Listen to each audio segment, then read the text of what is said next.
Okay, chat, next video. 5 pastors versus 2 secret atheists.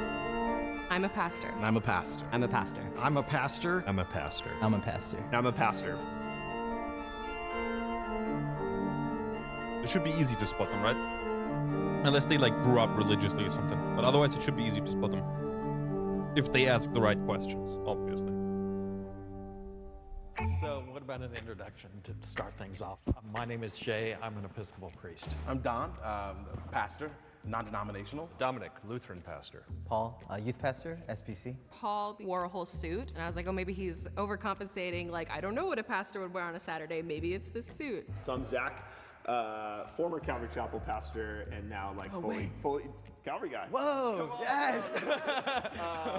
Yeah, hence the tattoos and stuff. My strategy is going to be this idea of like really trying to just hear the heart behind like why people are pastoring. Daniel, also youth pastor, non-denominational. I'm Anna, largely non-denominational, kind of all over the place I already don't believe him at all. over the years. I mean, I have a question, like very sussed out. education. So Sure. seminary, maybe degrees, I don't know. Seminary, theological studies. Okay. Yeah. Where at? King's College as well as Oxford University. Okay. Was that like an MA or was it an MDiv or You're what? drilling me in, aren't you? Absolutely drilling you in. Honestly, it would be not my tactic to absolutely drill one guy. And when I'm absolutely sure that, you know, he's not it, just stick with him. No, your turn. And like go from one person to the next one. Oh, my turn. Your turn, yeah. Man. So Give it to him. So I'm in an MA program at Western Seminary currently. I went to Calvary Chapel Bible College. Come on, dude. And then did the Veritas program, so a degree in theology with a focus in biblical studies. Oh, sweet. Yeah. Actually, not really a formal institution, but I grew up in such a rural area. There was just nothing for so far. So almost more like an apprenticeship kind of context. Tiny town with tinier towns around it. So we all would kind of come to the same Lutheran church primarily when I was studying. What kind of Lutheran church? Again, such a small area that just Lutheran. There's so few people together. Generic brand. Yes, generic, run-of-the-mill Lutherans. I like that. Immediately, I thought, well, if she's a Lutheran pastor, she would Same, bro. definitely say which denomination she would be. Same, bro. What town did you grow up in? Upper Michigan, actually. Very small area. What town? Near Marquette. It's kind of one of the big cities around there, but Gotcha. it's the one that someone would know. And I've spoken very general terms. Exactly. She I don't pisses even me think off. she knew the city that she came from, but she knew the city that was next to the city she came from. And at that point, I was done. You mentioned that you didn't grow up in the church. More of that going around? Sure. Okay, totally. So I've been there all my life, was baptized at 7 years old. I don't think I really became a believer until I was 30, to be perfectly honest. I did it because I was brought up, and this is what you're supposed to do. You do what they do, and what they say, and you believe, blah, blah, blah, blah. So, yeah, and then I got kicked out. And I has to go. And I has to go. Gone. He's fucking gone, dude. From what I knew about Lutherans, there should have been a very specific answer to the Exactly. question, and that kind of threw me off. He's gone. ANNA. Done. Of course, the woman's not that. So, that's... Check your bias. Bye. Being the only woman in Daniel the group has to go today was a next. little tricky. Daniel has to go Obviously, next. not being able to always edge my way into the conversation was not able to present it in the way that I would have liked and that I thought would have been more effective. What the fuck are you talking about? You couldn't answer And I a was single so happy question. that there was a female pastor because they're the only types of people that are as rare as gay pastors, like myself. It's very much still new where we're seeing queer pastors and queer worship leaders and queer Christians. Tell me, you got kicked out for why? I got kicked out. Well, I got kicked out because I was in the church, and as I grew older in the church, I began to ask questions that to me were very obvious. What was one of those questions? Is baptism essential for salvation? You know, communion, you know, some of those, you know, battleground questions that oftentimes separate, you know, faith and denominations, yeah. I pastored high school kids for years, and I never had any of them asking me that question. I want to know what everybody... That sounds fucking fake. That sounds fucking fake. Dude, I'm in Germany, like a whole different continent, and the kids ask it here. So like they're, of course, it's biased, right? Because I went through it, but still, I very, very strongly believe that the same thing happens in the US. These ministry responsibilities are and what you're currently teaching through. Yeah, so I'm an assistant teaching pastor, and so we're replanting, revitalizing. So I'm an elder and a teaching pastor. I serve at a small Korean church in La Mirada, California.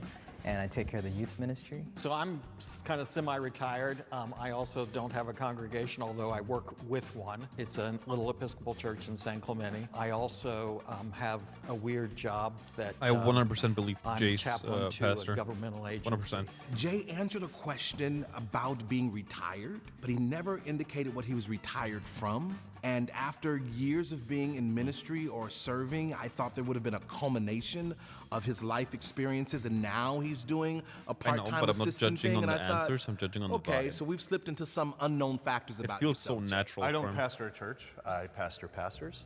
So I work for a denomination, and I preach at different congregations. Honestly, I don't know if it's on purpose to throw people off, but like his whole outfit looks like the pastor's outfit, right? Like the little white stripe in the collar and the black, Every week.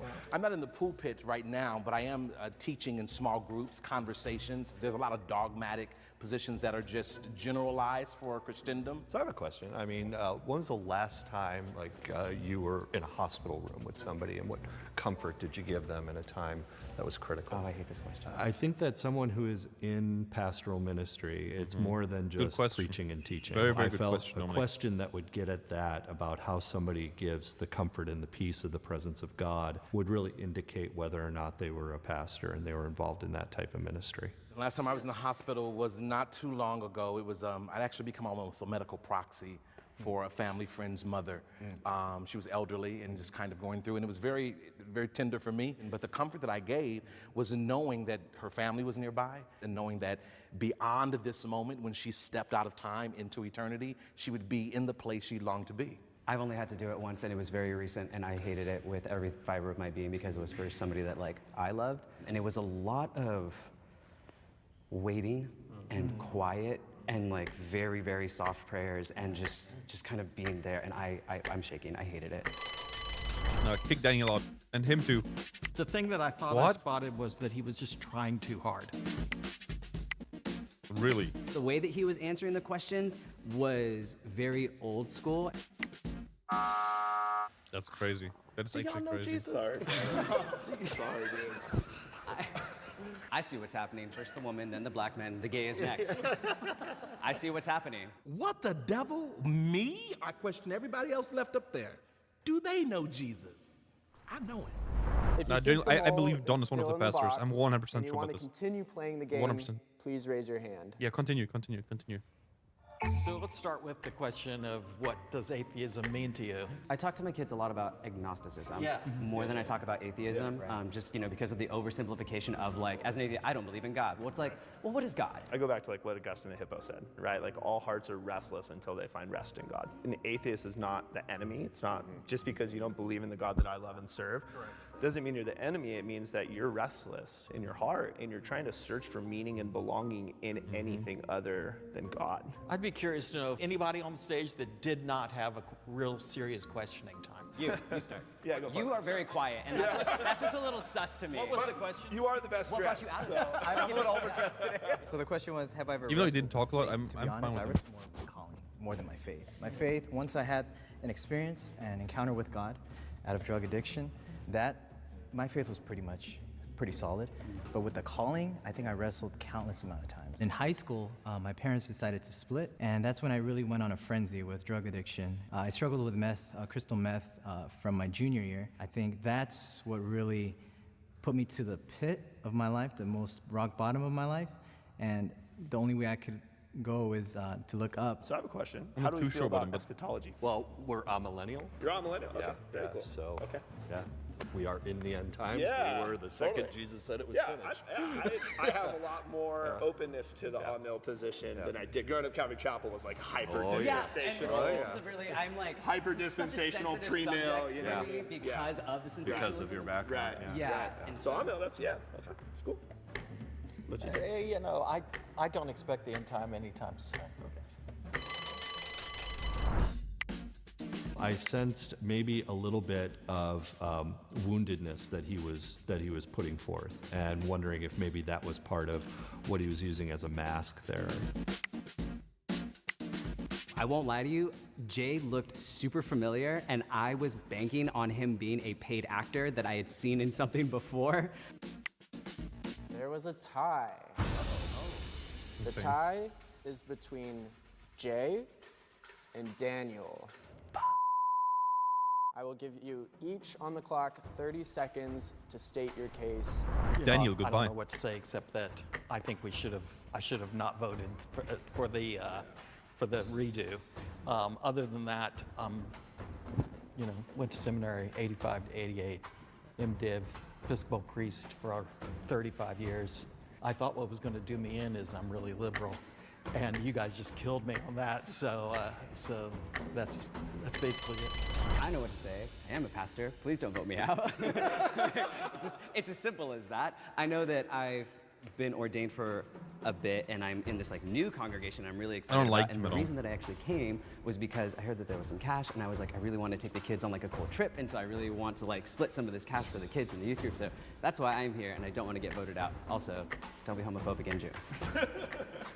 Fucking kick him out. He's I was pissing a me youth off. pastor, Holy man. Like, shit. we had budgets for that kind of stuff. Like, I didn't used to use my own personal money. I definitely saw the heart in Jay, and I felt like Daniel was more of a presentation. Yes. I told you. Wow. Called it. If the lights turn green, that means the mole is out and you win.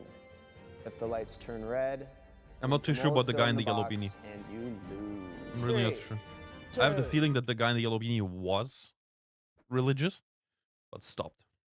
1. Okay, never mind. Yeah. That's good. But yeah, it was Daniel and the woman. Daniel and Anna. Those two are my guess. Can the moles please reveal themselves? Daniel, Anna. Daniel, Anna. 1, 2, 3. Yeah. That was so obvious. That was legit so fucking obvious. How did it take them so long? I said it. I called it before the first round even ended. How did it? But I'm gonna pray against the rest. Oh yeah. Hey, my apologies, man. I'm actually mad about that. Absolutely. And Calvary Chapel, all of that was real? I do have a degree in theology from Calvary Chapel Bible. Got it. A big part of it was a personal desire for knowledge and understanding of my own existence. So that was really what drove the course. And I wanted to feel like I was doing everything I could to get those answers. So I have actually worked in the church for about 8 years total as a pianist and organist on and off. So I had a lot to draw from. Yeah, Here's what got exactly. me. As a Don didn't do Lutheran, shit. There are no general Lutherans. Yes. Yes. That got me. Well, no, that really. I'm so glad about the comments. Oh my god. I'm so glad about the comments. They all go like, yeah, I could tell. I could tell Don was a pastor from a mile away. Exactly. Like I could instantly tell. Anna didn't even. Yeah, true. Like Anna was the most obvious. Daniel was super obvious still.